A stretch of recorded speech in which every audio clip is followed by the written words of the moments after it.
Since the age of 5, I've had this longing to indulge in a realm of marine science. I vividly recall my mother bringing home whale crossword puzzles, which I played with and simultaneously made my first foray into the domain of marine science. I am from Mauritius, an island southeast of Madagascar. Growing up there heightened my craving to study and protect the marine diversity, but there was little opportunity or scope to enter the marine world, and I remained as a marginal observer. It took my departure to the United States to realize the multifacets of the biological kingdom. Through my time here at COA, I have taken classes in policy, animal behavior, marine mammals, and ArcGIS. I have also participated in internships at Mount Desert Rock, which is the COA's research island, and Mount Desert Biological Laboratory and the Sarasota Dolphin Research Program. My experiences have expanded my childhood passion for these charismatic species to embrace wider relevant issues such as ecotourism, conservation, and policies in the field. In 2013, I volunteered at the Mauritius Marine Conservation Society, where for the first time I was thrilled by dolphins spinning, leaping, and jumping everywhere, but also witnessed how close human beings could get to these species. Through this experience, I realized the multiple stakeholders involved in industry and the importance of the industry to the local economy. My senior project focuses on dolphin watching industry from 3 different perspectives. The first was using technology such as ArcGIS, which is a geographic information system. Second was from the scientist perspective, where I analyzed data I collected. And third, from the perspective of the people, such as the operators and the tourists. In order to conduct this project back home as an independent researcher, I first needed more knowledge, skills, and tools. In 2015, I did an internship at the Sarasota Dolphin Research Program, where I studied the bottlenose dolphin watching industry. In Florida, I focused on 3 different skills. The first was ArcGIS, where I created maps. The second was photo identification, and the third was the process of conducting questionnaires. The red spots on the map here displays a hotspot analysis where dolphins are more prominent.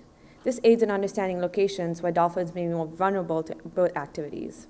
This allows researchers and conservation agencies to be more effective in habitat management.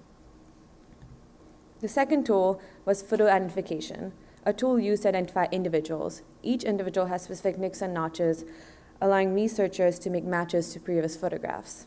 This provides information on group structure, movement patterns, and population size.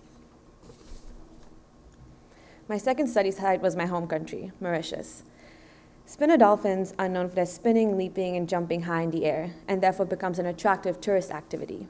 Spinner dolphins have predictable behavior, where they come into the bay to rest and leave late afternoon to feed. Their resting period is crucial, as it allows them to replenish their energy and leave the bay to forage and travel. Their predictability makes them an ideal species for dolphin watching, and therefore becomes vulnerable to the tourism industry. I would like to draw your attention to the picture with the boats. At the center of these boats are the dolphins.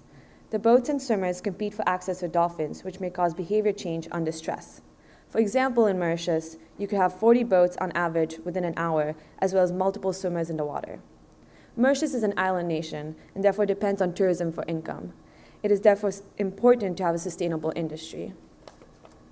In Mauritius, I walked along the beach and collected data on the opinions of the tourists and operators on the dolphin watching industry. When talking to tourists, my question focused on what features best describes the customer satisfaction and what is their awareness on the current marine conservation issues relating to the activity.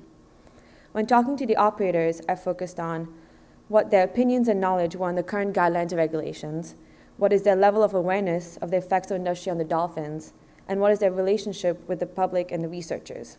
Here is a map I made in ArcGIS displaying why dolphins are cited more frequently from the opinion of the operators. As you can see, there's a higher concentration on the southwest coast of Mauritius, which is where most of the dolphin watching operation occurs. Tourists and operators in boat locations thought education was an important component of the trips.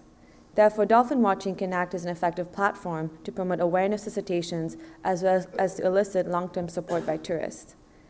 In boat locations, many tourists were aware of the impacts of boats on dolphins, such as injury, yet the majority also stated the importance of swimming with dolphins and viewing them in close proximity. This creates a paradox in their beliefs. Operators in Mauritius emphasize on the need for training in industry, in order for operators to have the required knowledge and techniques when viewing dolphins. This could aid in reducing the chaos of the activity. In the future, I plan to go back home and further this study. work with the NGOs and operators to create a model of stewardship by the operators, as well as monitor dolphin watching industry and build a long-term study on the scientific research. Thank you.